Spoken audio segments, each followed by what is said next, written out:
And, of course, Mike, you were breaking some news just a few minutes ago about the releases at WWE, including one guy who we're both, well, the three of us are surprised, I think, and William Regal. Yeah, NXT has just had a bunch of releases, and probably, well, not the only one, but probably the most amazing one out of the lot was William Regal's been let go after being there since 2000. I found that interesting. Now, bear me out if I'm wrong, but he was one of the main drivers behind the thing, and one of like the main trainers there. And oh yeah, he was actually for a while there for WWE, the global talent agent. Yeah, too. So he's been right to the top of the mountain, office right next to Vince's kind of thing, and and has really held NXT together with Triple H and Shawn Michaels for a while now. And to see him gone like that was a little bit amazing, really. I don't know if he wanted to go or he had enough, or they said that's enough of us with you. But I find that a little bit bizarre. What about you think, Anthony? What do you reckon? We've really, I didn't see this until late today, and I'm 6 days into the new year. Can they take a break? Good Lord.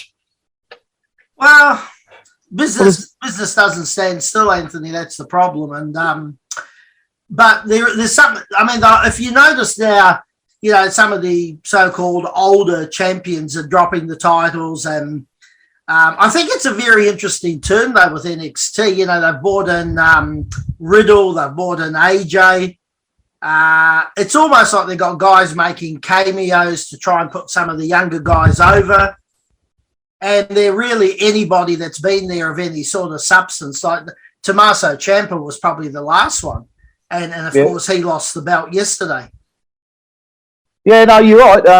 Tommaso Ciampa would have been last of the old guard, for sure. One of the last of the old guard. So maybe Regal didn't feel he fit anymore. I mean, we don't really know whether he's been fired or... Well, the question is now, is NXT a developmental or is NXT now a brand show? That's the question, because NXT was always designed to be developmental, also to give the WWE fan the taste of the ROH and indie style working. Right, It's definitely not that now. Nah, definitely changed that. Ciampa was probably the last guy from that ROH/indie style that was left on the cards. Everyone's now WWE style, right? Yeah. I don't know what the story is with Regal. Maybe he had enough, or they said, we're not going in this direction anymore, so we've had enough of you. But I think it's backward step by WWE. I think at the moment they're bringing guys in using NXT to promote them quickly, bringing in guys from the main roster to get them over quick. Shake and bake. It's a shake and bake organisation at the moment. We'll shake it and bake it and put it on the table. So I don't know how clever this is. Only time will tell. Really? Well, I must admit, I don't necessarily mind the cameos like Riddle to help put that tag team over, and AJ to put over the Australian guy, Grayson Waller.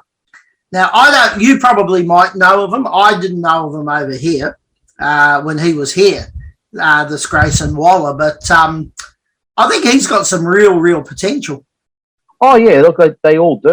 So they seem to, yeah. If you make it to that level, yeah, you have talent. They don't just bring in anybody. But how can I say it's? I think when they had the NXT style with Triple H and Shawn Michaels' version of it, the same. Right? Yeah, that was truly a developmental company. You could develop talent on a low scale, not on national TV, not having to bring guys from outside to get them over. They were building their own momentum and coming across. And what they did to them at WWE, most of them, was pretty bad. If you look at what happened to Malachi Black and guys like that, I can't think of their names in the WWE, they literally just, when they brought them through from NXT to the main roster, they just literally destroyed them on storylines. They look really bad, right? Haven't they? Yeah, right.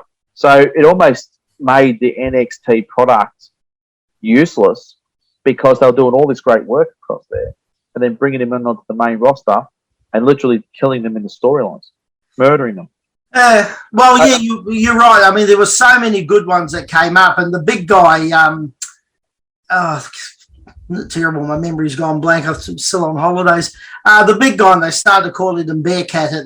Bearcat. Yeah, I know. Guys like him, but now they've got that other guy back at NXT who's almost another version of him. Jones? Yeah. Odyssey Jones, yeah. I mean, he's pretty good, and obviously, I think he's a bit more agile and all the rest of it than the other guy. But yeah, it's I don't know. It's almost like I don't know. I'm still in two minds whether they're just setting it all up for sale. Almost looks like that, isn't it? Everyone they cut from NXT have been administration. Yeah, well, there wasn't any talent. It was all administration this time. Mm. So to me, they're downsizing their administration, which usually looks like a sale. But who knows? Time will tell. That's the only way we'll find out. Time will tell. But yeah, they had a very good program in NXT, and that's just wrong, really. Yeah, so there's been and that William Thatcher was one of the ones. I thought he was pretty good. I think he was doing some training too, wasn't he? Yeah. Training of the guys and stuff. So, because at one stage, of course, they had him and Ciampa tag teaming and against each other and whatever. But it just looks like there's a fresh broom through the whole thing. Talent, admin. Well, Nick Khan swung the broom. Yeah. Sure. So we don't. Look, only time will tell. Yeah, you don't really know.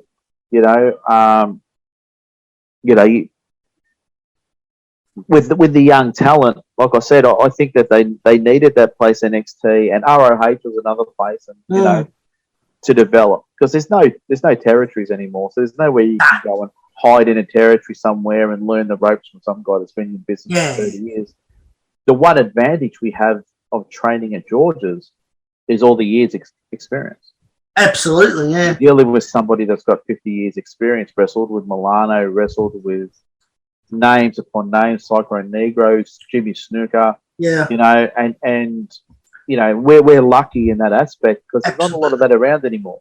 Well, no, he's really almost the last. I mean, we've got a few of the guys around, but they're not teaching. But he's really the last of that old school sort of mentality and teaching and whatever. And passing on that psychology, match psychology and that kind of thing. So I think that, more places like NXT and ROH are needed worldwide, right? Yeah. For the development of pro wrestling, because soon it'll be just cartoon stuff. That's all we'll be getting. Acrobatics. Not far off it. No. So we need to turn that around as soon as we can. Well, we'll start that here in Australia with NAW. That's right. NAW will be good old fashioned old school wrestling, and we will be back very soon. Dates will go up soon. Shows will start soon. Everyone's very excited. We're starting to pick a new roster. Yes. And we will be back in business by the end of this month. Dates will be posted. Oh, good. Right. And very we'll be back in business. So I'm very excited. Yeah, I am. Kev said I'm excited. That's it.